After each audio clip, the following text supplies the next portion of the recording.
Hello everyone, बेटा कैसे हैं सब लोग। तो उम्मीद है आपको टॉपिक पता चल गया होगा आज के पॉडकास्ट का। तो आज के पॉडकास्ट का टॉपिक है बायोलॉजिकल क्लासिफिकेशन। टॉपिक को स्टार्ट करने से पहले मैं 1 मिनट आपसे बात करना चाहूँगा। बेटा आपको पूरी मेहनत करनी है हमारे साथ, क्योंकि आपके लिए कोई खड़े होके लगातार बोल कर मेहनत कर रहा है। तो यदि इससे आपका 1 नंबर भी इंप्रूव होगा, मतलब थोड़ी सी भी बेनिफिट होगी, तो हमें एक बहुत खुशी मिलेगी और हमें काफ़ी ज़्यादा लगेगा कि हमारा काम सक्सेसफुल हुआ। तो कमेंट में ये ज़रूर बताएं कि पॉडकास्ट आपको कैसा लगा, इसमें क्या इंप्रूवमेंट आप चाहते हैं, ताकि मैं आपके लिए और बेटर चीज़ें बना सकूं। तो स्टार्ट करते हैं पॉडकास्ट को। और इसे कैसे यूज़ करना है, आपने क्या करना है, लीड को कान में लगाना है और पूरा फोकस इसकी तरफ रखना है। बेस्ट तरीका तो ये है कि आप एनसीईआरटी से या अपने नोट से पहले चैप्टर को रिवाइज कर ले और फिर इस पॉडकास्ट को 100% फोकस के साथ सुने। जो बच्चे इसे पार्शियल सुनेंगे, कुछ काम करते हुए सुनेंगे, बेनिफिट नहीं होगा। क्योंकि जब हम सुनकर कोई चीज याद करते हैं तो हमें 100% फोकस वहीं रखना होता है। ठीक है, तो स्टार्ट करते हैं पॉडकास्ट को। तो इस चैप्टर में बेटा स्टार्टिंग में हमें बताया गया है कि हमारे पास जो किंगडम है, 3 किंगडम यहां पर पढ़ाई जाएंगी इस चैप्टर में। एक डिटेल में मोनेरा, फिर प्रोटिस्टा, फिर फंजाई, और उसके साथ एक बेसिक क्लासिफिकेशन है जो चैप्टर के स्टार्टिंग में दे रखी है, और लास्ट में वायरस के बारे में और लाइकन्स के बारे में डिटेल दे रखी है। तो पॉडकास्ट को स्टार्ट करते हैं। सबसे पहले एनसीईआरटी कहती है कि जब सिविलाइजेशन स्टार्ट हुई तो ह्यूमन क्लासिफिकेशन करता था, पर वो क्लासिफिकेशन बेस थी नीड पर। तो शेल्टर हो गया, फूड हो गया, इसके हिसाब से क्लासिफिकेशन की जाती थी, और ये एक नॉन साइंटिफिक तरीका था। फर्स्ट साइंटिफिक क्लासिफिकेशन क्वेश्चन आ सकता है। फर्स्ट साइंटिफिक क्लासिफिकेशन एरिस्टोटल ने करी, जिन्होंने ग्रॉस मॉर्फोलॉजी, मतलब बेसिकली बोल सकते हैं मॉर्फोलॉजिकल कैरेक्टर को आधारित करके, बेस बनाकर प्लांट्स को क्लासिफाई किया, हर्ब में, श्रब में, ट्री में। एनिमल्स को क्लासिफाई किया विद आरबीसी, विदाउट आरबीसी। उसके बाद किंगडम की फॉर्म में क्लासिफिकेशन आई, तो 2 किंगडम क्लासिफिकेशन सबसे पहले कैरोलस लिनियस ने दिया। एनसीईआरटी ने डायरेक्टली उसका आधार नहीं बताया है, पर उसका आधार था मॉर्फोलॉजी, और उसमें भी मेनली सेल वॉल। तो सेल वॉल को आधार बना के प्लांट और एनिमल, प्लांटेई और एनिमिलिया नाम से 2 किंगडम बनाएगी। प्लांटेई में सारे प्लांट्स, पर उसके साथ साथ बैक्टीरिया, फंजाई, और इवन हम बोल सकते हैं काफी सारे जो प्रोटिस्टा के मेंबर उसमें रख दिए गए। और एनिमिलिया में मेरे पास सारे एनिमल्स रखे गए। उसके अलावा अमीबा, पैरामीशियम, ये भी एनिमिलिया में थे, क्योंकि इसका जो आधार रखा गया था, सेल वॉल रखा गया था। अब ये वाली बात बेटा इस चैप्टर में सेकंड पेज पर नीचे जाके लिखी है कि भाई एक ये 2 किंगडम क्लासिफिकेशन के ड्रॉबैक क्या थे। या आप प्लांट किंगडम में जाओगे, वहां सेकंड पैराग्राफ में ये बात लिखी हुई है कि 2 किंगडम में कौन, प्लांटेई में कौन कौन था। यस, ठीक है। तो ऐसा माना गया कि 2 किंगडम क्लासिफिकेशन लंबे समय तक इनएडिक्वेट रही, प्रॉपर नहीं रही, क्योंकि इसमें कुछ ऐसे ड्रॉबैक थे, जैसे प्रोकैरियोट के साथ यूकैरियोट को रख दिया, यूनिसेलुलर के साथ मल्टीसेलुलर को रख दिया, फोटोसिंथेटिक के साथ नॉन फोटोसिंथेटिक को रख दिया। तो ऐसा माना गया, ऐसे नीड आई कि हमें कोई नई क्लासिफिकेशन चाहिए जिसमें हम सेल का structure, nutrition, cytology, reproduction, phylogenetic relationship use करें। तो इसको देखकर नई नई किंगडम्स बनी और इवॉल्व हुई। पर एनसीईआरटी कहती है कि जब नई किंगडम बन रही थी, तो जो 2 किंगडम थी, प्लांटेई और एनिमिलिया, इनके नाम नहीं बदले, इनके नाम चेंज नहीं हुए, पर हमारी समझ, हमारी अंडरस्टैंडिंग कि कौन सा मेंबर इस किंगडम में आता है, वो चेंज हो गया, वो बदल गया। मतलब क्या हुआ कि मोनेरा जो बैक्टीरिया था, जो हमारे पास प्लांटेई में था, हो सकता है कि 3 किंगडम में वो प्लांटेई में ना हो। तो 2 किंगडम क्लासिफिकेशन के बाद एनसीईआरटी ने डायरेक्टली 5 किंगडम क्लासिफिकेशन दिया है। 3 किंगडम और 4 किंगडम डिटेल में नहीं बताया। मैं बता देता हूं, 3 किंगडम दी है अर्नस्ट हैकल ने, जिन्होंने 3rd किंगडम प्रोटिस्टा बनाई थी। 4th किंगडम दी है हमारे पास कोपलैंड ने, जिन्होंने बेसिकली मोनेरा बनाई थी। बेसिकली क्या बनाई थी? मोनेरा बनाई थी। तो हमारे पास 1969 में RHV टेकर ने 5 किंगडम क्लासिफिकेशन दी। ईयर याद करना है। RHV टेकर ने 5 किंगडम क्लासिफिकेशन दी, जो उसका उन्होंने बेसिस बनाया, सेल का structure, body organisation, mode of nutrition, reproduction और फाइलोजेनेटिक रिलेशनशिप, ये उन्होंने आधार बनाया। उसके बाद सिक्स किंगडम क्लासिफिकेशन भी आई, जिसमें कार्ल वूस ने 3 डोमेन बना दिए। उन्होंने मोनेरा किंगडम को 2 अलग अलग डोमेन में डिवाइड कर दिया, जिसमें एक में किंगडम थी आर्की बैक्टीरिया और दूसरे में किंगडम थी यू बैक्टीरिया, और जो तीसरी डोमेन थी उसमें 4 किंगडम थी, प्रोटिस्टा, मोनेरा, प्लांटेई और एनिमिलिया। तो इस तरीके से कार्ल वूस ने 6 किंगडम क्लासिफिकेशन और 3 डोमेन सिस्टम बनाया। मैं रिपीट कर रहा हूं, 3 डोमेन बनाए, एक डोमेन में आ गया आर्की बैक्टीरिया, दूसरे डोमेन में आ गया यू बैक्टीरिया और तीसरे डोमेन में सारे यूकैरियोटिक किंगडम आ गए। क्लियर है? तो हम बात करेंगे अभी 5 किंगडम क्लासिफिकेशन की फिर से। तो 5 किंगडम क्लासिफिकेशन प्रॉपरली क्लासिफाई करती है कि जितने भी प्रोकैरियोटिक सेल हैं उन्हें मोनेरा में रखा जाए, जितने भी यूनिसेलुलर यूकैरियोट हैं उन्हें प्रोटिस्टा में रखा जाए। और क्योंकि फंजाई की प्लेस प्रॉपर नहीं था, आप ये देखिए कि फंजाई को पहले प्लांटेई में रखा गया था, पर सेल वॉल में बहुत ज्यादा डिफरेंस होता है, तो फंजाई के लिए एक अलग किंगडम बना दी गई और फिर हमारे पास एक प्लांट किंगडम थी और एक एनिमल किंगडम थी। स्टार्टिंग में स्पाइरोगैरा, क्लोरेला, क्लमाइडोमोनास, ये तीनों एक ही किंगडम में रखे गए थे प्लांटेई में। लेकिन आप ये देखेंगे कि क्लमाइडोमोनास और क्लोरेला ये यूनिसेलुलर यूकैरियोट्स होते हैं, तो 5 किंगडम के अनुसार इनको रखा जाता है प्रोटिस्टा में।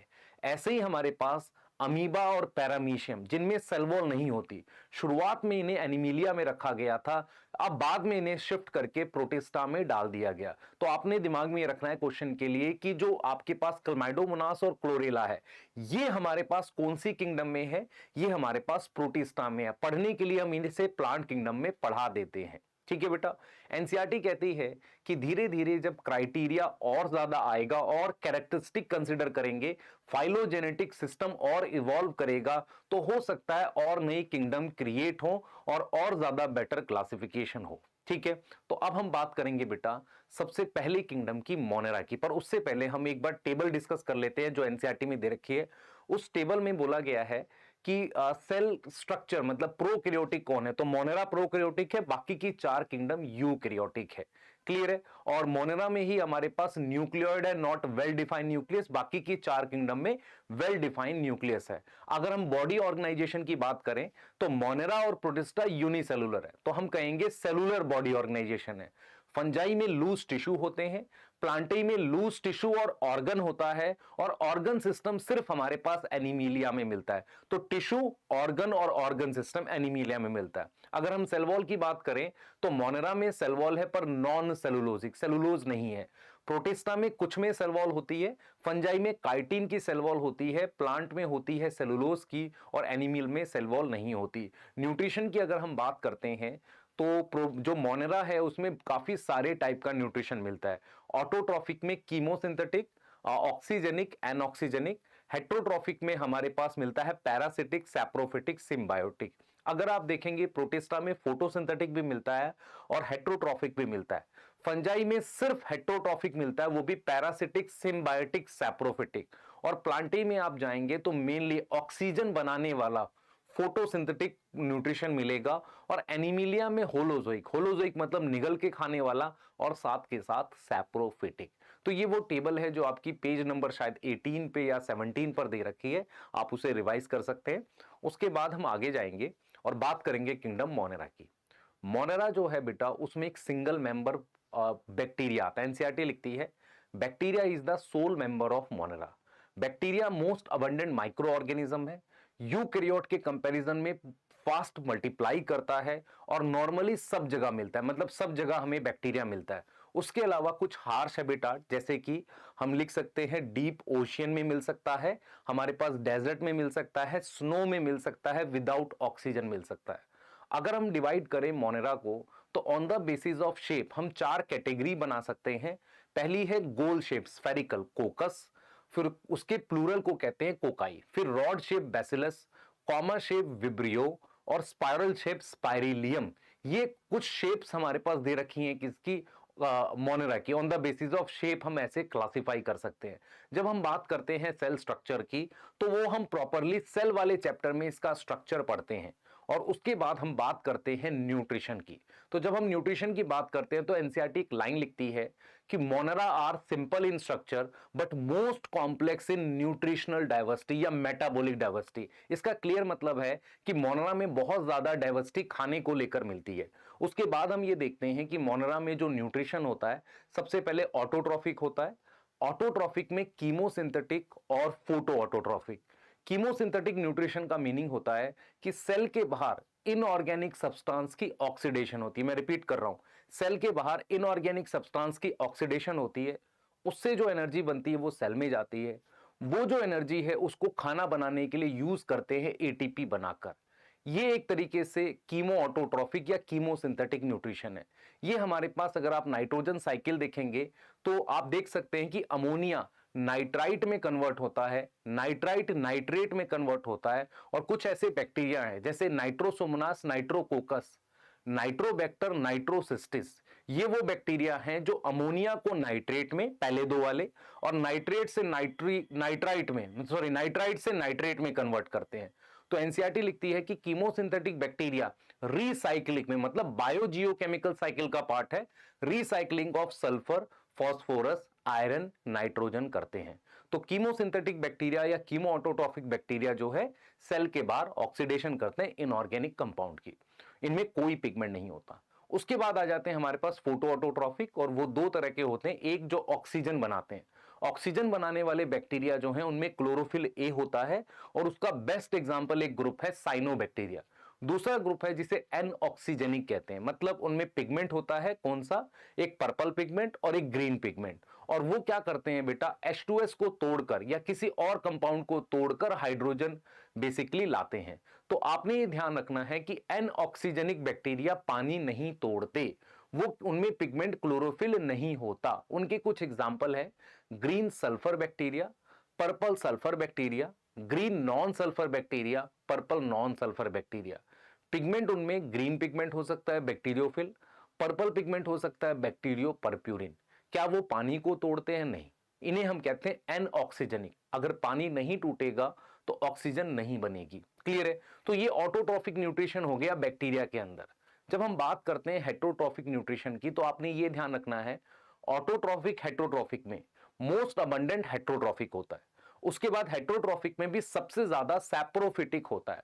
सैप्रोफिटिक का मतलब होता है मरे हुई चीज पर या डेड चीज को डीकंपोज करना। उसमें जो बेस्ट एग्जांपल है कर्ड मेकिंग वाला बैक्टीरिया लैक्टोबैसिलस, कुछ ऐसे बैक्टीरिया जो एंटीबायोटिक बनाते हैं, या कुछ ऐसे बैक्टीरिया जो नाइट्रोजन फिक्स करते हैं।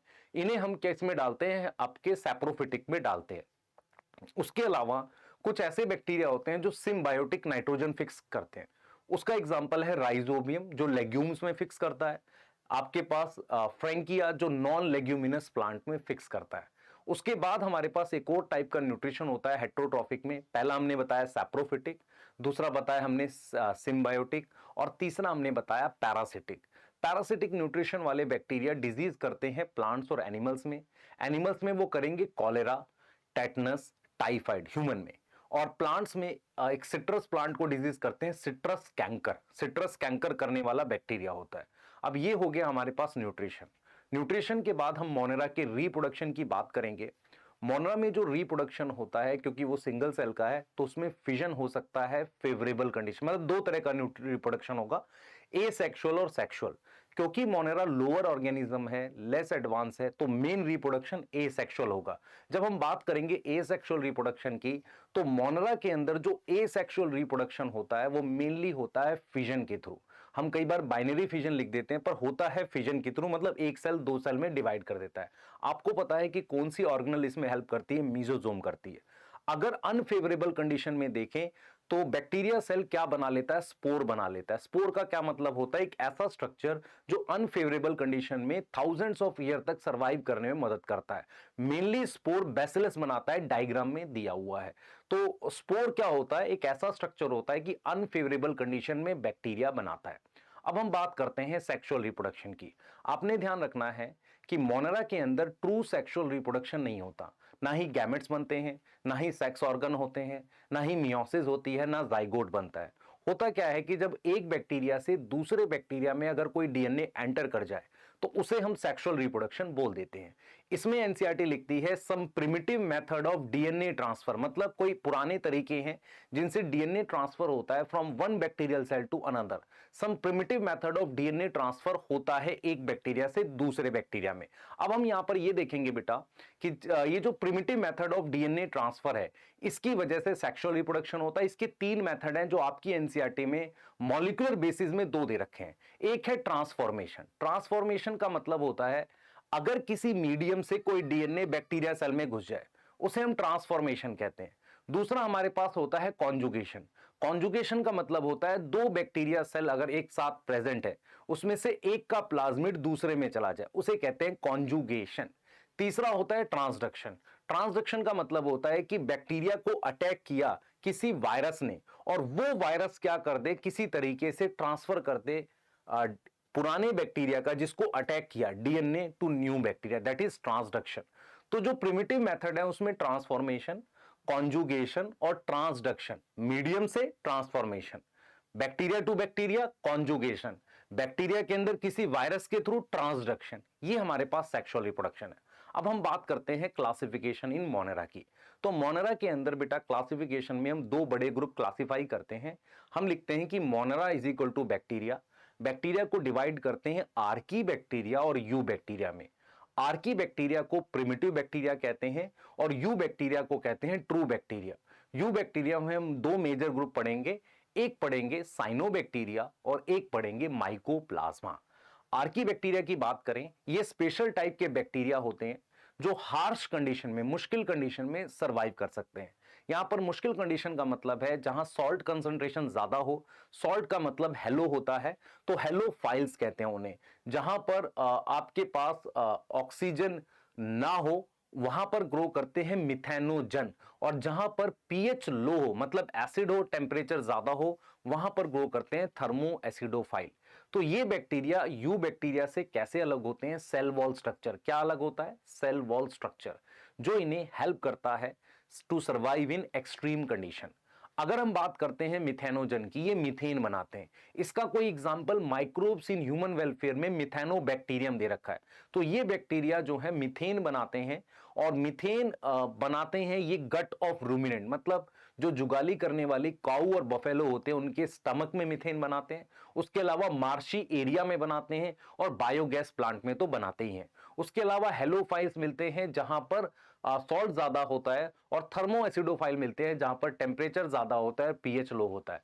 थर्मो एसिडोफाइल का एक एग्जांपल आपकी एनसीईआरटी में बायोटेक में है, थर्मस एक्वेटिकस। ये वो बैक्टीरिया है जिससे हम टैक पॉलीमरेज नाम का एंजाइम लेते हैं। क्लियर है? अब आगे चलते हैं बेटा, बात करते हैं यू बैक्टीरिया की। यू बैक्टीरिया ट्रू बैक्टीरिया है। इसकी सेल वॉल पेप्टाइडोग्लाइकेन की होती है, आर्की बैक्टीरिया की नहीं होती। उसके अलावा कुछ डिफरेंसेस सेल मेम्ब्रेन में भी हैं। आपको ध्यान रखना है कि इनकी रिजिड सेल वॉल होती है। उसके अलावा इनके पास फ्लैजिला हो भी सकता है और नहीं भी हो सकता। इनमें पिगमेंट हो सकते हैं, नहीं हो सकते। तो सबसे मेन ग्रुप जो हम बात करते हैं यू बैक्टीरिया में, वो है साइनोबैक्टीरिया। साइनोबैक्टीरिया का पुराना नाम ब्लू ग्रीन एल्गी था। पहले इन्हें प्लांटेई में रखते थे, पर ये प्रोक्रियोटिक है तो इन्हें किस में रखा जाता है? मोनेरा में रखा जाता है। तो इनका जो मेन हैबिटाट है, एनसीईआरटी लिखती है हैबिटाट, हैबिटाट है इनका फ्रेश वाटर, मैरीन और टेरेस्ट्रियल। फ्रेश वाटर, मैरीन और टेरेस्ट्रियल। ये किस फॉर्म में मिलते हैं? यूनिसेलुलर मिल सकते हैं, फिलामेंट मतलब सेल आपस में जुड़े में, फिलामेंट या कोलोनियल। कोलोनियल वाली जो फॉर्म होती है या फिलामेंटस होती है, उसके बाहर म्यूसिलेज की शीट होती है। म्यूसिलेज की शीट उसे कवर करती है। क्लियर है? उसके बाद हम बात करेंगे इनके स्ट्रक्चर की। तो याद रखें, इनमें फ्लैजिला नहीं होता, इनमें क्रोमेटोफोर होते हैं, इनमें गैस वैक्यूल हो सकते हैं। क्रोमेटोफोर प्लाज्मा मेम्ब्रेन की इनफोल्डिंग है, जिसमें एक पिगमेंट होता है क्लोरोफिल ए। तो इनमें क्लोरोफिल ए होता है, इसलिए पानी को तोड़ सकते हैं। याद रखना है इसे। उसके बाद आपने ध्यान रखना है बेटा कि साइनोबैक्टीरिया के जो फिलामेंट होते हैं उसमें से कुछ सेल्स स्पेशली मॉडिफाई हो जाते हैं। एनसीईआरटी लिखती है सम साइनोबैक्टीरिया कि कुछ सेल्स स्पेशली मॉडिफाई हो जाते हैं और वो बना देते हैं हेट्रोसिस्ट। हेट्रोसिस्ट एक ऐसा स्ट्रक्चर होता है साइनोबैक्टीरिया में जो नाइट्रोजन फिक्स कर सकता है। नाइट्रोजन फिक्सिंग स्पेशल सेल का नाम क्या है? हेट्रोसिस्ट। उसमें एक एंजाइम होता है नाइट्रोजिनेज जो नाइट्रोजन फिक्स करता है। हेट्रोसिस्ट में ऑक्सीजन नहीं जानी चाहिए, इसलिए हेट्रोसिस्ट क्या होते हैं, ऐसे स्ट्रक्चर होते हैं जिनमें फोटोसिंथेसिस नहीं हो रही होती है। तो ग्रीन फोटोसिंथेटिक बैक्टीरिया जो ऑक्सीजन बनाते हैं, उसका एग्जांपल साइनोबैक्टीरिया। साइनोबैक्टीरिया कई बार पानी में बहुत तेजी से ग्रो करते हैं, तो वो ब्लूम बनाते हैं। ब्लूम मतलब एक्सेसिव ग्रोथ बनाते हैं पॉन्ड वाटर वगैरह में, वो एक रीजन है पोल्यूशन का। उसके अलावा आपको याद करने हैं साइनोबैक्टीरिया के एग्जाम्पल। सबसे पहला हमें याद करना है नॉस्टॉक, फिर याद करना है एनाबीना, फिर याद करना है ऑसिलाटोरिया, फिर याद करना है स्पिरुलिना। ऑसिलेटोरिया राइस फील्ड में होता है, माइक्रोब्स वाले चैप्टर में लिखा है। स्पिरुलिना स्पेस ट्रैवलर यूज करते हैं उसे, है ना, पर है वो साइनोबैक्टीरिया। आपने ध्यान रखना है कि कुछ साइनोबैक्टीरिया सिम्बायोटिक मिलते हैं, जैसे कि कोरेलॉइड रूट ऑफ साइकस में मिलते हैं कुछ, यस। और उसके अलावा हमारे पास एक अजोला नाम का फर्न है, उसमें हमारे पास साइनोबैक्टीरिया मिलते हैं। अब हम यहां से बात करने वाले हैं बेटा साइनोबैक्टीरिया की। अब हम बात करेंगे जो इंपॉर्टेंट है वो ये है बेटा, साइनोबैक्टीरिया हमने बात कर ली। अब इसके बाद हम बात करेंगे माइकोप्लाज्मा की। माइकोप्लाज्मा भी यू बैक्टीरिया है, पर माइकोप्लाज्मा की क्या नहीं होती, सेल वॉल नहीं होती। माइकोप्लाज्मा में का साइज जो होता है वो सबसे छोटा बैक्टीरिया होता है। उसका एक एग्जांपल है पीपीएलओ, प्लूरोनिमोनिया लाइक ऑर्गेनिज्म, जिसका साइज 0.1 माइक्रोमीटर और कहीं पर 0.3 माइक्रोमीटर लिखा हुआ है। इनकी सेल वॉल नहीं होती, शेप फिक्स नहीं होती। ये क्या है, कैन सर्वाइव विदाउट ऑक्सीजन, बिना ऑक्सीजन के सर्वाइव कर सकते हैं। And then they can be parasitic to plant and animal, ये बात लिखी है एनसीईआरटी ने। तो माइकोप्लाज्मा स्पेशल क्यों है, क्योंकि सेल वॉल नहीं है। स्पेशल क्यों है, शेप फिक्स नहीं होती, बिना ऑक्सीजन के सर्वाइव कर सकते हैं और सबसे छोटे साइज के बैक्टीरिया होते हैं। इसके अंदर इस ग्रुप में आता है पीपीएलओ। क्लियर है। अब हम आ जाते हैं बेटा, मोनेरा हमने कंप्लीट कर लिया है। अब नेक्स्ट किंगडम है प्रोटिस्टा। तो मोनेरा में जो भी एग्जांपल थे सब प्रोकैरियोट्स के थे।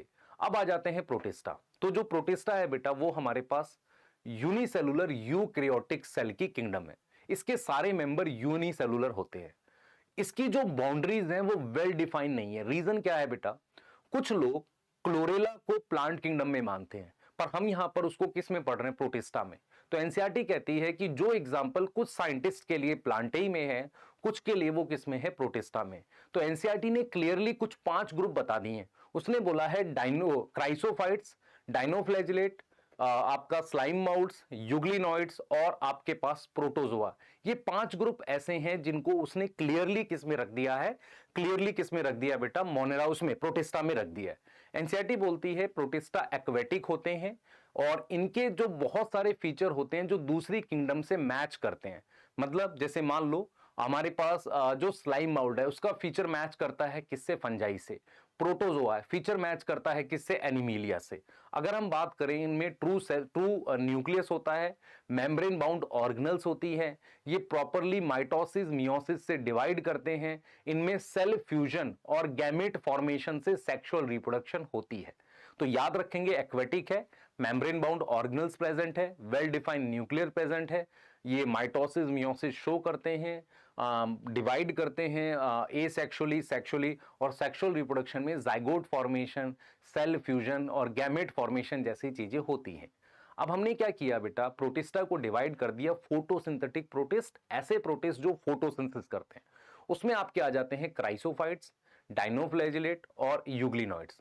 उसके अलावा सैप्रोफिटिक, सैप्रोफिटिक मतलब मरे हुए पे, डेड पे खाने वाले, वहां आ जाते हैं आपके स्लाइम माउल्ट्स। और फिर आ जाते हैं होलोजोइक या पैरासाइट या प्रेडेटर टाइप के आपके प्रोटोजोआ। तो प्रोटिस्टा को हमने 3 ग्रुप में डिवाइड कर दिया। उन 3 ग्रुप में जो फोटोसिंथेटिक प्रोटिस्ट है उसमें सबसे पहले आते हैं क्राइसोफाइट्स। क्राइसोफाइट्स में 2 मेंबर आते हैं, एक आते हैं डाई एटम्स और एक आते हैं डेस्मिड्स। डेस्मिड्स को हम गोल्डन एल्गी कहते हैं, जिनको अब नहीं पढ़ा जाता, ज्यादा डिटेल हमारे पास डाई एटम की अवेलेबल है। तो हमने ये ध्यान रखना है कि जो क्राइसोफाइट्स होते हैं उसका सबसे पहले हैबिटाट है बेटा फ्रेश वाटर और मेरीन। अगर हम स्ट्रक्चर की बात करें तो ये माइक्रोस्कोपिक होते हैं। माइक्रोस्कोपिक मतलब आंख से नहीं दिखते और ये फ्लोट करते हैं पैसिवली, इनके पास फ्लैजिला नहीं होता, ये पैसिवली फ्लोट करते हैं, इसलिए इनको प्लैंकटन कहते हैं।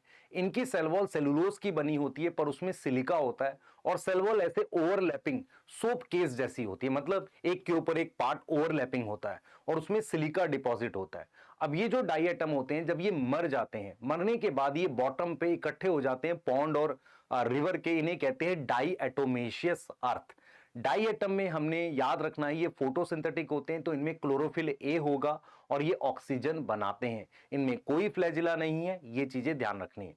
जब हम इनके कुछ एक्स्ट्रा पॉइंट्स की बात करें जो एनसीईआरटी में दे रखा है, डाई एटम यूज थोड़े से ग्रिटी होते हैं, ग्रिटी का मतलब रफ होते हैं, खुरदरे होते हैं, तो ये यूज होते हैं सिरप मेकिंग में, ये यूज होते हैं हमारे पास पॉलिशिंग में, फिल्ट्रेशन में, इन चीजों में यूज होते हैं। Diatoms are the chief producer of ocean, NEET 2017 में आया था ये लाइन। तो आपने क्राइसोफाइट्स में 2 मेंबर थे, डेस्मिड्स और डाई एटम। अब हम बात करते हैं डाइनोफ्लैजिलेट की और पिछले वाले से कंपेयर करते हैं। हमने पढ़ा था क्राइसोफाइट फ्रेश वाटर मैरीन है, तो डाइनोफ्लैजिलेट वो होते हैं जिनका हैबिटाट मेनली मैरीन होता है। उसके बाद जब हम स्ट्रक्चर की बात करते हैं तो उनमें 2 फ्लैजिला है डाइनोफ्लैजिलेट में, एक है ट्रांसवर्स, ट्रांसवर्स मतलब ऐसे, और एक है लॉन्गिट्यूडनल, 2 फ्लैजिला होता है। और इनकी जो सेल वॉल होती है उसमें स्टिफ सेलुलोज की प्लेट होती है। अब बात करते हैं पिगमेंट की, तो ये डिफरेंट डिफरेंट कलर के होते हैं, ये ग्रीन होते हैं, येलो होते हैं, रेड होते हैं, ब्राउन होते हैं, ऑरेंज कलर के होते हैं, जिस तरीके का इनमें पिगमेंट प्रेजेंट होता है। अगर रेड पिगमेंट ज्यादा होता है जिसे हम फाइकोइरिथ्रिन कहते हैं, तो फाइकोइरिथ्रिन वाले जो डाइनोफ्लैजिलेट हैं वो रेड कलर के होते हैं, जिसका एक एग्जांपल गोनियोलेक्स है। क्लियर है। अगर हम न्यूट्रिशन की बात करें तो ये भी ऑक्सीजन बनाने वाली फोटोसिंथेसिस करेंगे, और डाइनोफ्लैजिलेट इतनी तेजी से डिवाइड करते हैं ओशियन में कि ये ओशियन रेड दिखने लगता है, जिसे हम रेड टाइड कहते हैं। इनकी फास्ट मल्टीप्लिकेशन से कई बार कुछ टॉक्सिन रिलीज होते हैं जो फिश के अंदर डेथ इज को कॉज करते हैं। तो डाइनोफ्लैजिलेट का आप हैबिटाट, सेल वॉल ये कंपेयर कर सकते हैं किससे, क्राइसोफाइट से। अब आ जाते हैं यूग्लिनॉइड्स। यूग्लिनॉइड्स बेटा हमारे पास स्टैग्नेंट, रुके हुए पानी में मिलते हैं, और वो भी मिलते हैं फ्रेश वाटर में। अगर यूग्लिनॉइड्स के स्ट्रक्चर को देखें तो उसमें 2 फ्लैजिला होता है जो एपिकल ऊपर होता है, अनइक्वल होता है। फ्लैजिला अनइक्वल एपिकल है, इनमें सेल वॉल नहीं होती, इनमें एक फ्लेक्सिबल प्रोटीन का कवर होता है जिसे पैलिकल कहते हैं, जो इनको कहीं ना कहीं थोड़ा सा मूवमेंट में हेल्प करता है। उसके बाद क्या इनमें पिगमेंट्स होते हैं? यस, इनमें पिगमेंट्स होते हैं like higher plant. Higher plant का मतलब है क्लोरोफिल ए और क्लोरोफिल बी। अब हम इनमें बात करते हैं बेटा, इनका जो न्यूट्रिशन है स्पेशल है। ये वैसे तो लाइट के प्रेजेंस में फोटोसिंथेटिक होते हैं, पर जब लाइट नहीं होती, इन एब्सेंस ऑफ लाइट, ये क्या हो जाते हैं, प्रेडेटर हो जाते हैं स्मॉल एनिमल्स के। और यूग्लिनॉइड्स में बेटा एक तरीके से पिगमेंट भी है और न्यूट्रिशन इसका हेट्रोट्रॉफिक भी है, इसीलिए कई बार इन्हें कनेक्टिंग लिंक बोल देते हैं प्लांट और एनिमल्स के बीच में। क्लियर है, इसका मेन मेंबर है यूग्लिना। उसके बाद हमारे पास नेक्स्ट ग्रुप है, 4th ग्रुप है स्लाइम माउल्ट्स, जो सैप्रोफिटिक होते हैं। तो स्लाइम माउल्ट एक सैप्रोफिटिक प्रोटिस्ट है। स्लाइम माउल्ट की एक स्टेज होती है जिसे प्लाज्मोडियम कहते हैं, जिसके बाहर सेल वॉल नहीं होती, और उस स्टेज में बहुत सारे न्यूक्लियस होते हैं। ये मरी हुई लीफ, डेड लीफ और ट्विग पे ग्रो करते हैं, और प्लाज्मोडियम उस पे बढ़ता चला जाता है। उसमें न्यूक्लियस होते हैं खूब सारे, और वो एंजाइम रिलीज करके उस लीफ को खाता रहता है, मतलब डाइजेस्ट करता रहता है। एक्स्ट्रा सेलुलर डाइजेशन है, और फिर उसे एब्जॉर्ब कर लेता है, क्योंकि सैप्रोफिटिक न्यूट्रिशन है। जब कंडीशन अनफेवरेबल होती है तो प्लाज्मोडियम एक स्ट्रक्चर बनाती है जिसे फ्रूटिंग बॉडी कहते हैं। उस फ्रूटिंग बॉडी के ऊपर स्पोर डेवलप करते हैं। आपने ध्यान रखना है स्पोर को लेके 2 पॉइंट, कि स्पोर के बाहर 2 सेल वॉल होती है और स्पोर डिस्पर्स होते हैं एयर करंट से। तो आपने याद रखना है कि प्लाज्मोडियम मेन स्टेज है स्लाइम माउल्ट की, और अनफेवरेबल कंडीशन में स्लाइम माउल्ट क्या बनाते हैं, स्पोर्स बनाते हैं। स्पोर की ट्रू सेल वॉल है, और स्पोर डिस्पर्स होते हैं बाय एयर करंट। अब हम आ जाते हैं 5th ग्रुप में, जिसका नाम प्रोटोजोआ है। प्रोटोजोआ जो है हेट्रोट्रॉफिक ग्रुप है, या तो वो प्रीडेटर होते हैं, या एक तरीके से हम बोल सकते हैं हेट्रोट्रॉफिक है, पैरासाइट, प्रीडेटर कुछ भी हो सकता है। प्रोटोजोआ के बाहर सेल वॉल नहीं होती, इसलिए इन्हें माना जाता है कि ये एनिमल्स के वाइल्ड रिलेटिव्स हैं। एक तरीके से पहले प्रोटोजोआ को एनिमिलिया में रखा हुआ था। इनको हम लोकोमोशन के हिसाब से 4 ग्रुप में डिवाइड करते हैं। सबसे पहला ग्रुप हमारे पास है amoeboid protist, sorry amoeboid protozoa. Amoeboid protozoa fresh water में मिलते हैं, मैरीन में मिलते हैं, मॉइस्ट सॉइल में मिलते हैं। फ्रेश वाटर में अमीबा मिलता है जिसके पास सूडोपोडिया होता है, पैरासिटिक फॉर्म है एंट अमीबा, और जो मेरीन फॉर्म होती है उसके बाहर सिलिका का कवर होता है। हम बात कर रहे हैं अमीबॉइड प्रोटिस्ट की। उसके बाद फ्लैजिलेटेड, फ्लैजिलेटेड वाले का एग्जांपल है ट्राइपनोसोमा। ट्राइपनोसोमा जो है फ्लैजिलेटेड है। तो फ्लैजिलेटेड जो प्रोटोजोआ हैं वो हमारे पास फ्री लिविंग और पैरासिटिक दोनों होते हैं। जो ट्राइपनोसोमा है वो डिजीज करता है स्लीपिंग सिकनेस। क्लियर है। उसके बाद हमारे पास सीलिएटेड, सीलिया प्रेजेंट होता है किसके अंदर? पैरामीशियम के अंदर। तो पैरामीशियम के अंदर जो सीलिया प्रेजेंट होता है वो क्या करता है? Coordinated movement. कोऑर्डिनेटेड मतलब सारे के सारे सीलिया एक साथ मूव करते हैं और वो खाने को, पानी को खाने के साथ, एनसीईआरटी लिखती है स्टीयर्ड। स्टीयर्ड मतलब एनसीईआरटी लिखती है रो ऑफ सीलिया स्टीयर्ड करता है खाने को, किसमें? गुलट में। आपको ध्यान रखना है कि पैरामीशियम में कैविटी होती है ऊपर की तरफ, गुलट कहते हैं, गुलट या उसे उसका माउथ कहते हैं। सीलिया क्या करता है? खाने को उसकी तरफ भेजता है, तो लिखता है स्टीयर्ड इनटू गुलट, कैविटी में भेजता है। उसके अलावा बेटा प्रीवियस ईयर में क्वेश्चन भी आया था कि पैरामीशियम में दो तरह के न्यूक्लियस होते हैं, बड़े साइज का मैक्रो और छोटे साइज का माइक्रो, ये और याद कर लेना। उसके बाद आप ध्यान रखेंगे हमारे पास स्पोरोजोअन्स होते हैं। स्पोरोजोअन्स में कोई लोकोमोटरी स्ट्रक्चर नहीं होता। एनसीईआरटी लिखती है कि एक नोटोरियस मतलब शैतान पैरासाइट है जिसका नाम है प्लाज्मोडियम, जो कॉज करता है मलेरिया। तो स्पोरोजोअन्स जो होते हैं उनमें एक स्पोर स्टेज होती है। जब आप ह्यूमन हेल्थ एंड डिजीज पढ़ोगे उस स्पोर स्टेज का नाम स्पोरोजोइट है। Yes yes. अब हम आ जाते हैं बेटा किस पे? फंजाई पे। तो फंजाई एक यूनिक किंगडम है जिसमें सभी ऑर्गेनिज्म हेट्रोट्रॉफिक है। फंजाई ग्रेट डाइवर्सिटी शो करती है मॉर्फोलॉजी, स्ट्रक्चर में और उसके साथ हैबिटाट में। आपने ध्यान रखना है कि फंजाई आपके आसपास क्या क्या है। आपके आसपास मशरूम फंजाई है, टोडस्टूल फंजाई है पॉइजनस, ईस्ट है जो इथेनॉल बनाता है फंजाई है, ऑरेंज जो आपका सड़ जाता है रॉट है वो फंजाई है, पेनिसिलियम एक फंजाई है। तो फंजाई आपके आसपास, एक पक्सीनिया रस्ट करता है मान लो, वो फंजाई है। और आपके पास एल्ब्यूगो मस्टर्ड की लीफ पे रस्ट करता है, वो एक तरह की फंजाई है। तो फंजाई आपके आसपास बहुत सारी होती है। मेन पॉइंट याद रखना है कि फंजाई कॉस्मोपॉलिटन होती है, सब जगह मिलती है, एयर में, वाटर में, सॉइल में, सब जगह मिलती है। लेकिन उसका जो मेन हैबिटाट है वो है हमारे पास मॉइस्ट और ह्यूमिड कंडीशन और वार्म कंडीशन। ह्यूमिड मतलब थोड़ा सा मॉइस्चर हो और वार्म मतलब टेम्परेचर थोड़ा सा ठीक ठाक 20, 25, 30 डिग्री होना चाहिए। इसीलिए रेफ्रिजरेटर में फंजाई ग्रो नहीं करती। अब हम आते हैं फंजाई के स्ट्रक्चर पे। फंजाई जो है धागे जैसी होती है, स्लेंडर पतली होती है ना, थ्रेड लाइक होती है। उस थ्रेड लाइक स्ट्रक्चर को हम कहते हैं हाइफे। एक ऐसी फंजाई है जिसमें फिलामेंटस थ्रेड जैसा स्ट्रक्चर नहीं होता, उसका नाम है ईस्ट। ईस्ट यूनिसेलुलर फंजाई है। यस। अब आपको ध्यान रखना है कि फंजाई जो है मल्टी सेलुलर धागे जैसी है, उसे हम कहते हैं हाइफे। हाइफे एक नेटवर्क बनाता है जिसे हम कहते हैं माइसीलियम। हम ये देखेंगे कि हाइफे दो टाइप के होते हैं। एक ऐसे हाइफे जिनमें न्यूक्लियस दिखते हैं लगातार, उनको सेपरेट करने के लिए कोई दीवार, कोई वॉल या सेप्टा नहीं होता, उसे कहते हैं ए सेप्टेट हाइफे। ए सेप्टेट हाइफे मतलब एक तरीके से मल्टी न्यूक्लिएटेड धागे दिखेंगे, उसे हम नाम देते हैं सिनोसिटिक। सेप्टेट हाइफे वो होते हैं जिनमें वॉल होती है जो न्यूक्लियस को आपस में डिवाइड करती है, वो हमारे पास सेप्टेट हाइफे है।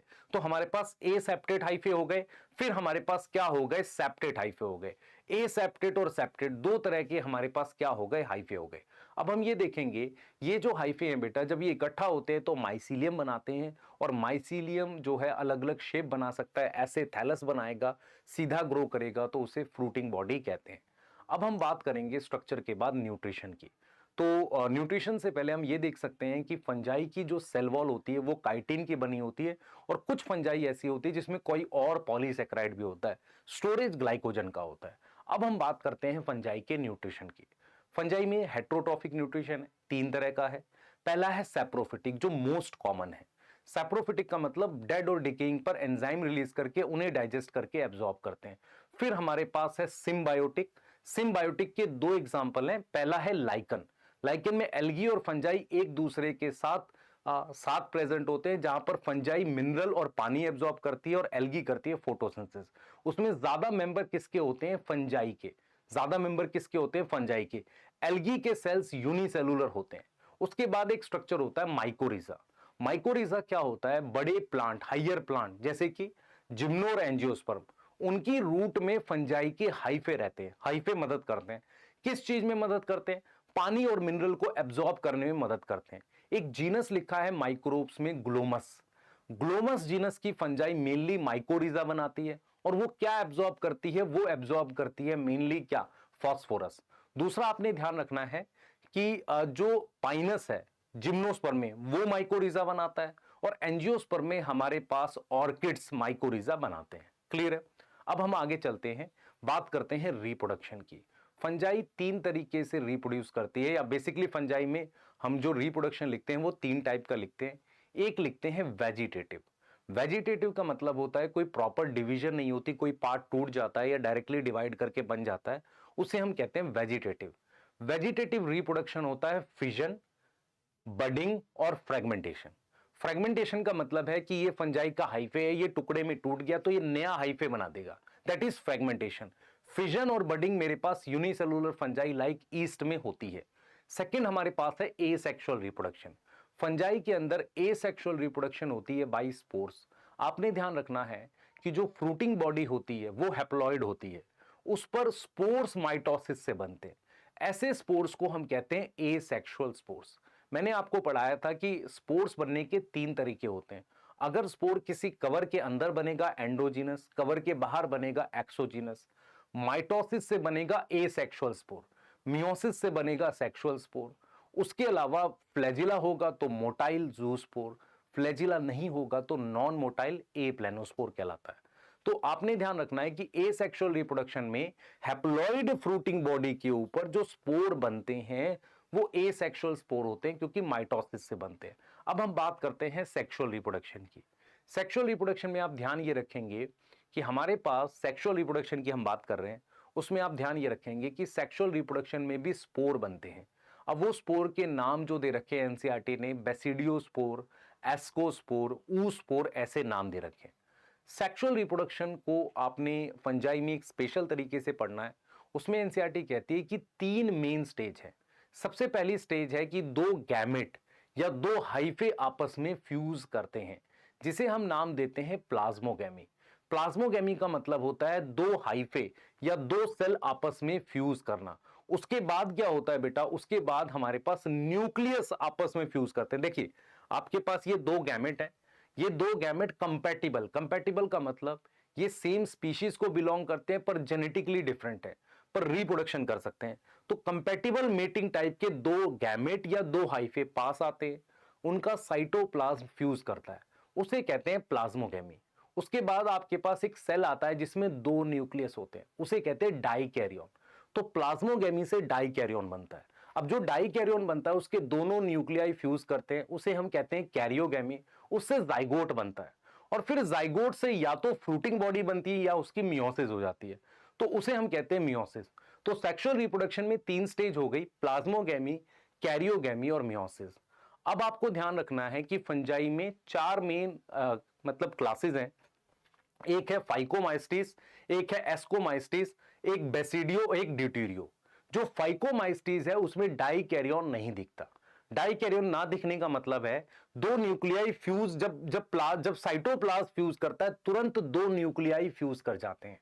तो फाइकोमाइस्टिस में डाइकैरियन नहीं दिखता। बाकी की 2 क्लास एस्कोमाइस्टिस और बेसिडियोमाइस्टिस, दोनों में डाइकैरियन स्टेज बनती है, और ड्यूटेरियोमाइस्टिस में तो सेक्सुअल रिप्रोडक्शन ही नहीं होता। अब हम पढ़ने वाले हैं फंजाई की क्लासिफिकेशन। फंजाई को क्लासिफाई किया जाता है on the basis of structure of mycelium, fruiting body और मोड ऑफ स्पोर। 3 क्राइटेरिया है। स्ट्रक्चर ऑफ माइसीलियम मतलब हाइफे कैसे हैं, फ्रूटिंग बॉडी के आधार पर और स्पोर के आधार पर। सबसे पहली क्लास है हमारे पास वो ग्रुप जिनमें हाइफे जो है एसेप्टेट है, वो ग्रुप है हमारे पास फाइकोमाइस्टिस। फाइकोमाइस्टिस को हम एल्गल फंजाई भी बोलते हैं। इनका जो हैबिटाट है वो डीकंपोजर होते हैं, लकड़ी पर ग्रो करते हैं, और इनमें से कुछ एक्वेटिक होते हैं। डीकंपोजर होते हैं, लकड़ी पे ग्रो करते हैं, कुछ एक्वेटिक होते हैं। स्ट्रक्चर की बात करें, फाइकोमाइस्टिस के जो हाइफे हैं, हाइफे एसेप्टेट है। कैसा हाइफे है, एसेप्टेट हाइफे है। अगर हम बात करें न्यूट्रिशन की तो सैप्रोफिटिक, पैरासिटिक, सिम्बायोटिक मिल सकता है, पर मेनली सैप्रोफिटिक है। अब हम बात करते हैं रिप्रोडक्शन की। फाइकोमाइस्टिस में वेजिटेटिव होता है फ्रेगमेंटेशन, एसेक्सुअल होता है हमारे पास स्पोर बनते हैं। एसेक्सुअल स्पोर कवर के अंदर बनते हैं, एंडोजीनस होते हैं, पर मोटाइल और नॉन मोटाइल दोनों तरह के बनते हैं। क्योंकि फाइकोमाइस्टिस में कुछ फंजाई एक्वेटिक है, इसलिए मोटाइल जूस्पोर भी बन सकते हैं। तो आपने याद रखना है फाइकोमाइस्टिस के एसेक्सुअल स्पोर ए प्लानोस्पोर भी हैं और जूस्पोर भी हैं, ये याद रखना है। उसके बाद हम बात करते हैं इसमें कि कैसे सेक्सुअल रिप्रोडक्शन होती है। तो ये आइसोगैमस, एनआइसो और ऊगैमस तीनों तरह के होते हैं। आपके पुराने प्रीवियस ईयर में लिखा हुआ है कि एल्ब्यूगो ऊगैमस का एग्जांपल है प्रीवियस ईयर में, पर बुक में नहीं है। ये आइसोगैमस, एनाइसो और ओगैमस तीनों तरह के गैमेट बनाते हैं। जब गैमेट फ्यूज करते हैं तो डायरेक्टली जाइगोट बनता है, मतलब डाई कैरियन स्टेज नहीं मिलती। और जो जाइगोट होता है वो थिक वॉल जाइगोट को हम जाइगोस्पोर कहते हैं। तो आपने ध्यान रखना है कि zygospore is the zygote of phycomycetes, और उसके अंदर फिर मियोसिस होती है एंडोजीनस, और उससे फिर सेक्सुअल स्पोर बनते हैं। तो आपके दिमाग में जाना चाहिए फाइकोमाइस्टीज को लेके hyphae, aseptate, asexual reproduction, endogenous जिसमें हमारे पास जूस्पोर और aplanospore, sexual reproduction endogenous, sexual spore, और डाइकैरियन स्टेज नहीं दिखती। इंपॉर्टेंट एग्जांपल एल्ब्यूगो, जो व्हाइट रस्ट करता है किसमें, मस्टर्ड में। उसके अलावा हमारे पास राइजोपस और म्यूकर। राइजोपस को हम ब्रेड माउल्ड कहते हैं, और म्यूकर आपको पता है डंग माउल्ड कहते थे, मतलब नहीं कराते, बस म्यूकर याद रखो। अब हम आ जाते हैं किसमें, एस्कोमाइस्टीज में। एस्कोमाइस्टीज की फ्रूटिंग बॉडी जो सेक्सुअल वाली होती है उसमें सैक बनता है, इसलिए इसको सैक फंजाई कहते हैं। एस्कोमाइस्टीज का हैबिटाट डीकंपोजर है, कुछ इनमें से डंग पे ग्रो करते हैं, कॉर्पोरोफिलस बोल सकते हैं। उसके अलावा अगर स्ट्रक्चर की बात करें तो हाइफे इनके कैसे हैं, सेप्टेट है। ये मेनली फिलामेंटस होती है, पर इनमें यूनिसेलुलर फंजाई ईस्ट इसी ग्रुप में आता है। अगर आप देखें ईस्ट एक ग्रुप होता है बेटा, ईस्ट के अंदर सैकेरोमाइसिस जिसे ब्रीवर्स और बेकर्स ईस्ट कहते हैं, उसके अलावा मोनस्कस भी आएगा। मोनस्कस माइक्रोब्स में लिखा या नहीं लिखा, तो ईस्ट एक ग्रुप है जिसके अंदर सैकेरोमाइसिस और मोनस्कस आएगा। ईस्ट यूनिसेलुलर फंजाई होती है, नॉन फिलामेंटस है, नहीं तो एस्कोमाइस्टीज भी फिलामेंटस होती है, सेप्टेट हाइफे। अब आते हैं न्यूट्रिशन पे। Parasitic, saprophytic, symbiotic. रिप्रोडक्शन में फ्रेगमेंटेशन होगी, ईस्ट इस ग्रुप में है, तो फिजन और बडिंग होगी वेजिटेटिव में। एसेक्सुअल रिप्रोडक्शन के लिए क्या होता है बेटा, हमारे पास हाइफे के ऊपर एक स्ट्रक्चर बनता है, उसे कोनिडियोफोर कहते हैं। कोनिडियोफोर हैप्लॉइड है, उस पर एक स्पोर बनते हैं, उन्हें कोनिडिया कहते हैं। कोनिडिया में फ्लैजिला होता है नहीं, नॉन मोटाइल स्पोर है, ठीक है। कैसे, बिना कवर के, एक्सोजिनस है। तो कोनिडिया हैप्लॉइड है, नॉन मोटाइल है, एक्सोजिनस है। पिछले वाले ग्रुप में एसेक्सुअल स्पोर एंडोजिनस थे, मोटाइल और नॉन मोटाइल दोनों थे। इस वाले ग्रुप में नॉन मोटाइल है, इन्हें हम कोनिडिया कह रहे हैं, क्लियर है। और वो स्पेशल फ्रूटिंग बॉडी पे बनते हैं, कोनिडियोफोर। उसके बाद हमारे पास सेक्सुअल रिप्रोडक्शन की बात करते हैं। इनके जब गैमेट फ्यूज करते हैं तो डाई कैरियन स्टेज बनती है, उसके बाद जाइगोट बनता है। जाइगोट एक डिप्लॉयड फ्रूटिंग बॉडी बनाता है। जाइगोट क्या बनाता है, एक डिप्लॉयड फ्रूटिंग बॉडी जिसे एस्कोकार्प कहते हैं। तो एस्कोकार्प डिप्लॉयड है, उस पर सैक कवर बनता है एस्कस, उसके अंदर स्पोर बनते हैं। तो डिप्लॉयड फ्रूटिंग बॉडी एस्कोकार्पस एस्कस बनता है, उस एस्कस के अंदर मियोसिस से स्पोर बनते हैं जिसे हम एस्कोस्पोर कहते हैं। Ascocarp diploid, ascus diploid, ascospore haploid. ये जो हैप्लॉयड स्पोर है एस्कोस्पोर, ये हैप्लॉयड स्पोर आगे जाकर फिर हाइफे बना सकते हैं। तो आपने ध्यान रखना है एस्कोमाइस्टीज में एसेक्सुअल स्पोर कैसे हैं, asexual spore exogenous non motile, और सेक्सुअल स्पोर एंडोजीनस है। कैसे हैं, एंडोजीनस। क्या नाम है, एस्कोस्पोर नाम है।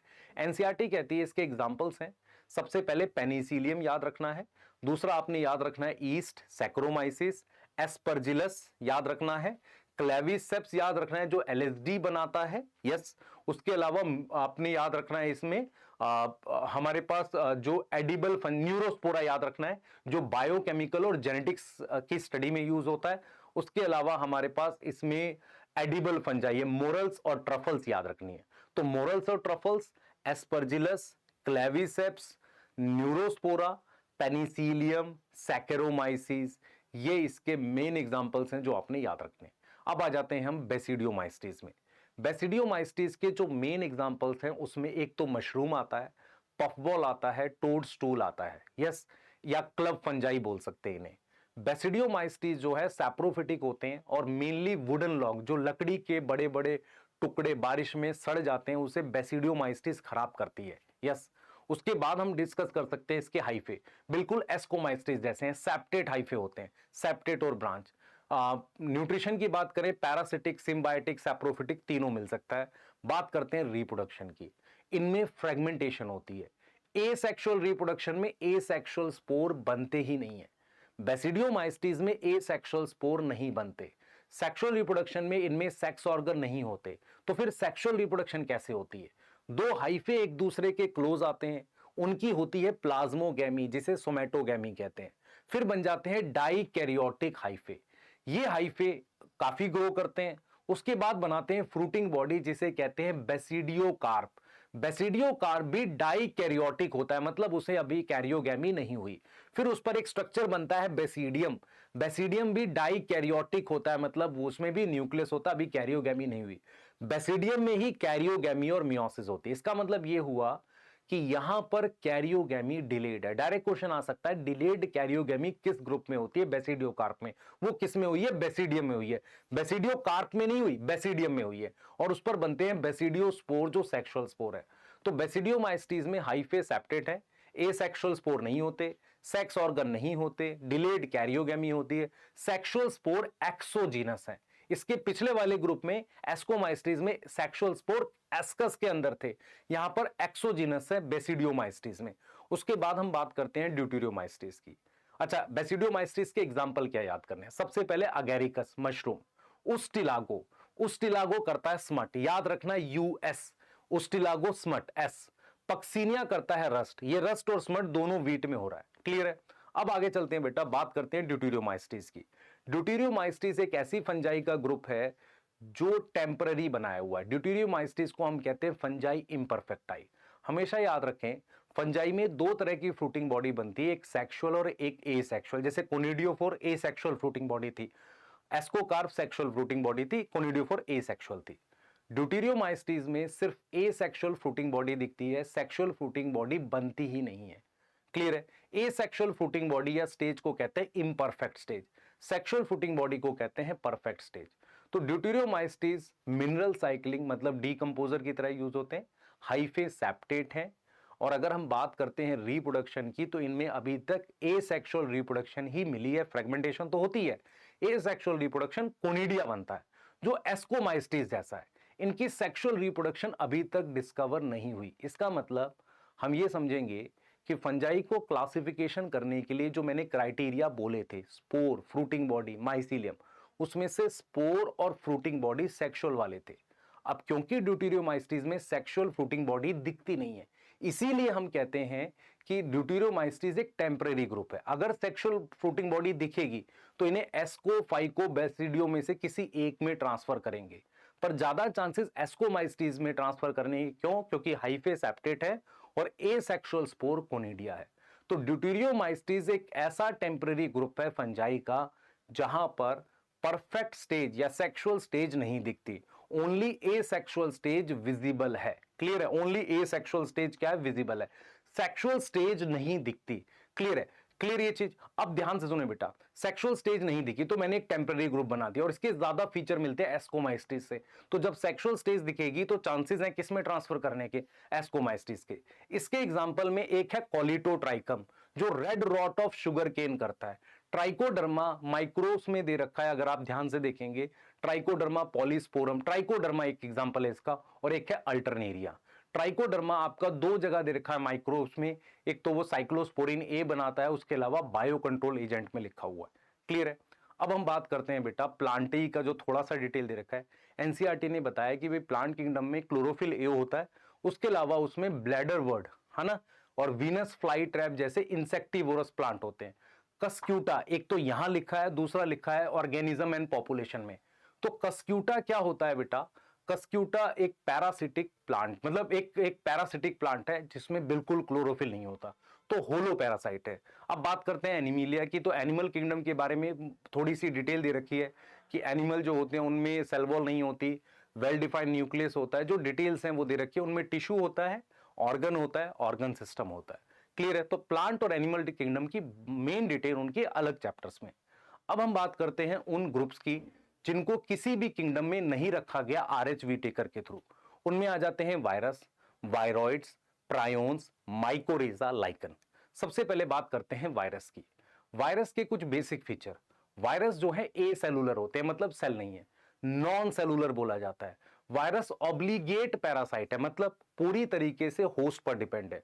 वायरस का स्ट्रक्चर क्रिस्टलाइन होता है, उसका जेनेटिक मटेरियल होस्ट में एंटर करता है और उसकी मशीनरी को अपने कंट्रोल में कर देता है। वायरस में डीएनए और आरएनए में से कोई एक होता है, कभी भी दोनों नहीं होते। वायरस पूरी तरीके से होस्ट पर डिपेंड होता है। वायरस सेल के बाहर नॉन लिविंग है, सेल के अंदर जाकर लिविंग हो जाता है, इसलिए हम इसको कहते हैं कनेक्टिंग लिंक है लिविंग और नॉन लिविंग के बीच में। जब हम बात करते हैं वायरस के डिस्कवरी की, तो term virus is coined by Pasteur. NCERT ने वहां पर पास्चर हटाकर उसको एवन वस्की तक छोड़ दिया है, पर अभी कभी क्वेश्चन आएगा नहीं उसमें, क्योंकि अभी तक क्लियरिटी नहीं है।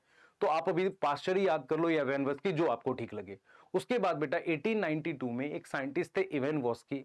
उन्होंने क्या किया, उन्होंने टोबैको की लीफ में से एक केमिकल आइसोलेट किया और देखा कि वो इन्फेक्शन कर सकता था और वो पास हो जाता है बैक्टीरियल प्रूफ फिल्टर से।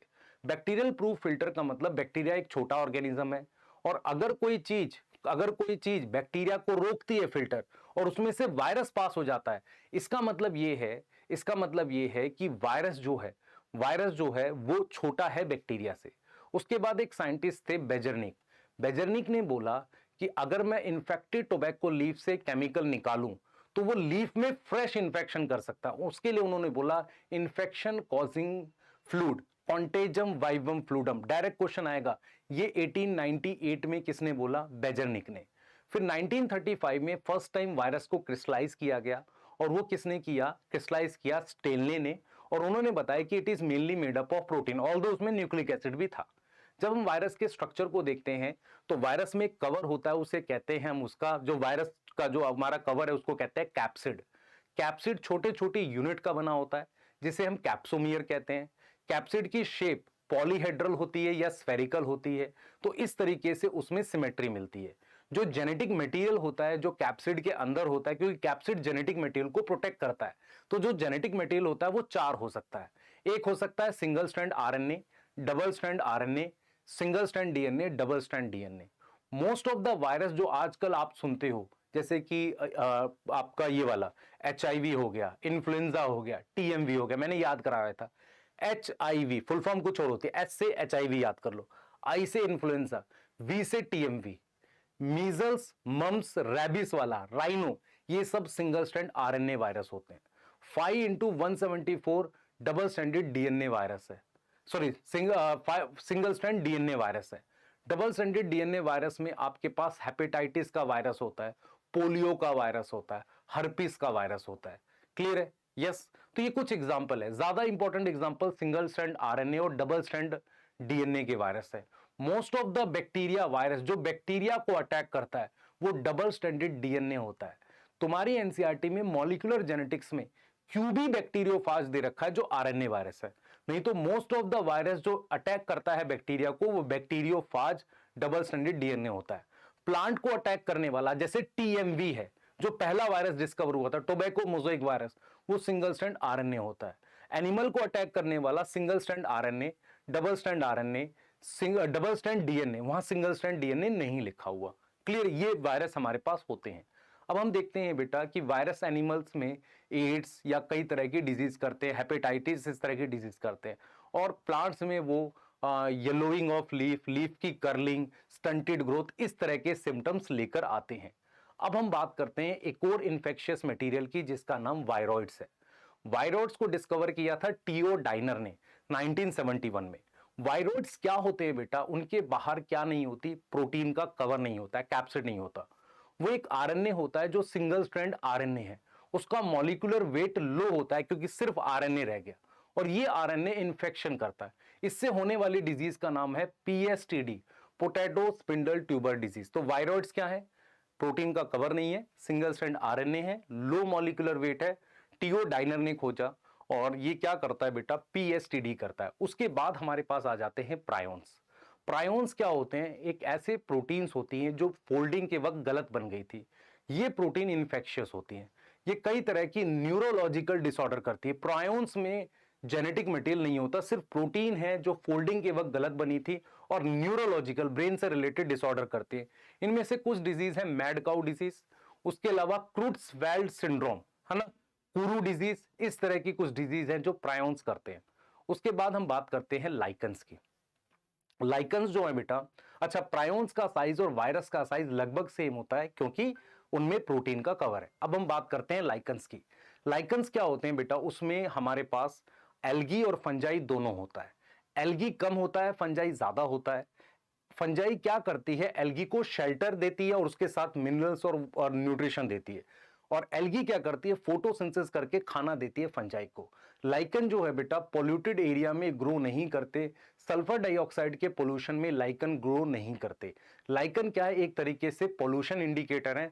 उसके अलावा जब प्लांट सक्सेशन होता है, प्लांट सक्सेशन इकोसिस्टम में दे रखा है, वहां पर लैंड पर सबसे पहले लाइकन आते हैं। लाइकन से मिलने वाला कोई केमिकल अगर आपको याद हो, लिटमस हमने कभी पढ़ा था क्लास 10th में, क्लियर है। उसके बाद आप बात कर सकते हो माइकोरिजा की, जिसको भी डिटेल मैंने आपको लगभग बता दी है। लाइकन्स की बहुत डिटेल आपने नहीं पढ़नी, ठीक है। तो ये सेशन एंड होता है बेटा, और मैं रिपीट करूंगा, मैंने एक सिंगल उसमें कंसंट्रेशन के साथ, क्योंकि होता क्या है जब आप पूरे चैप्टर की डिटेल 100% कंसंट्रेशन से बोलते हो तो हेडेक होती है ऐसा।